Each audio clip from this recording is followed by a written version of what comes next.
Hi, welcome to Bright Hope Creations. I'm Kara, and today is part 2 of coloring this fox and his friend Frog from Purple Onion Designs. Now again, this is illustrated by Stacy Yakula, and she also did the floral corners, which is what we're going to focus on now. So I'm finding all of the leaves that are similar, and I'm turning my papers around so that I can see them.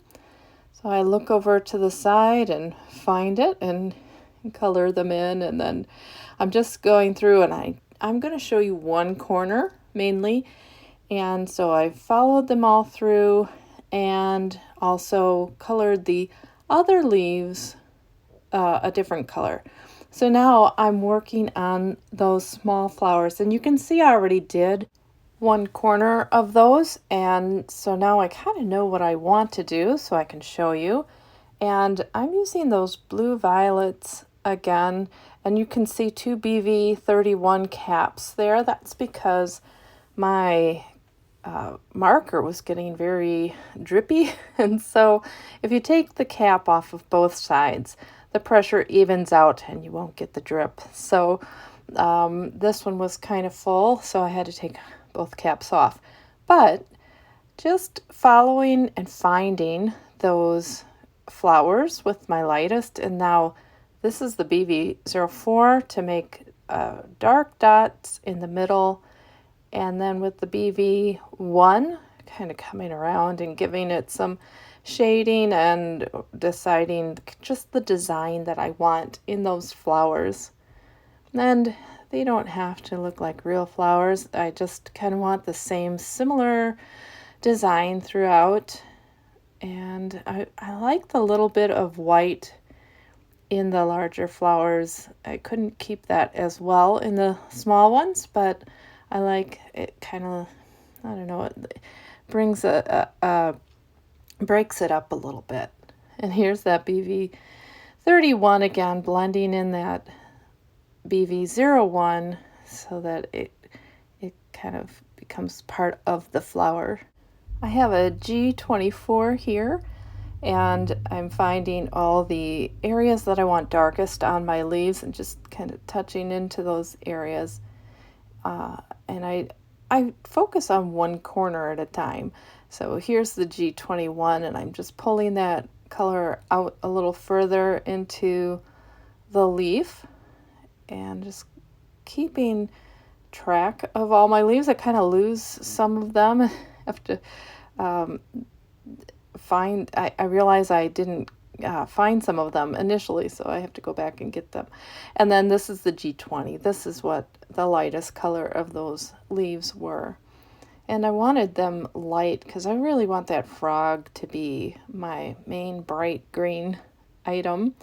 And those blue-violet flowers, those kind of match up with the bicycle. So that's how I'm bringing these two images together. And then this is the YG61, so there are a few little leaves that are different than the other ones, and I want to make sure that they kind of have a different texture to them. They have veins on them, so trying to follow along with that, and with the YG63 as well. And I decided I wanted to brighten them up a bit, so this is G14, and the base of these leaves is a G12, so trying to kind of keep them a little bit brighter. There's not many of them, and so they kind of bring out kind of more of the bright color that comes from the frog. Next, I'm finding the stems of the flowers, and even adding in some of the stems that are on the leaves, kind of connecting those. And I haven't started with the flowers yet, the main flower, because I wasn't sure what color I wanted it to be. And so whenever I'm kind of at an impasse like that, I just find what I do know and I take care of those areas, and then think about what I don't know or what I'm not sure I want to do yet. So that's how I did that. Some of the thin lines, I decided to wait and use a colored pencil, but for these thin lines between the leaves, I decided to use the marker, and it worked just fine for me just to kind of connect them that way. It's a very different type of the way I get a thin line, first of all, it was a lot of practice, but not pressing down onto the paper, but more so just trying to, almost like I'm not even coloring on the paper, as I try to get these thin lines on there. And my marker is straight up and down a little bit more, not totally, but in order to get to the very tip of the marker rather than the side of it. Okay, well, I did decide they're going to be yellow. Yay!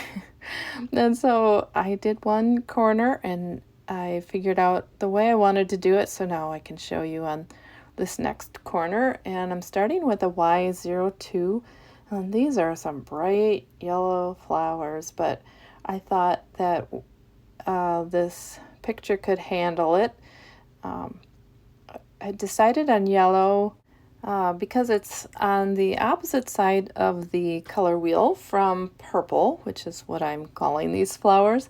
And then also I felt like it could blend, not blend, but just it kind of, the orange of the fox leads to the yellow, which leads to the green of the frog. I kind of felt like those three together worked well, and then yeah, that's just what I decided. I guess I also, it was a process of elimination, just decided, okay, well, they're not going to be purple or pink, so I just kind of went through and decided, yeah, I think they need to be yellow. And they're a little bit on the orange side of yellows, so I'm using Y20s to kind of not dull them down, but it's a little bit butterier or creamier color yellow. And so, and now with the YR21 to get some of the orange in there. But those Y20s, 21, 23, and 26, I used so that they could just dull down that bright yellow a little bit. But I want that still to come out. So here's the Y00 at the very ends of them to show the lightest area, and that Y02 is the bit darker and brighter of the yellows. And then here, this is the Y000, just to get out to the ends. Sometimes it's hard to see this because it just looks wet and you can't really see how much of an impact those light yellows have until they dry, but then they do a good job. It just when I see them, I just think the paper looks wet. And I just keep going back and forth with this Y02 and then with the Y21 and 23 until I'm happy. And there are some berries on there as well, but I'm going to wait until I have my colored pencils out. So how to make a scene for this guy? Well, I decided to mask out an oval. So I cut an oval out of this Avery label. It's a full sheet label. And so just pull that off, and I took some of the stickiness off, but it's not a very sticky substance. It's that stuff that you have your hello, my name is tags made out of. So it wasn't too hard to get off of my paper. And then that is a 3M Post-it note with a full sticky back for the fox. And this is a Lawn Fawn grassy hillside border stencil, and it has the positive and negative side there. So you'll see that this is twisted citron, and then I have some mowed lawn And then once I have that to my liking, I just take off one side of the stencil, kind of like a hinge.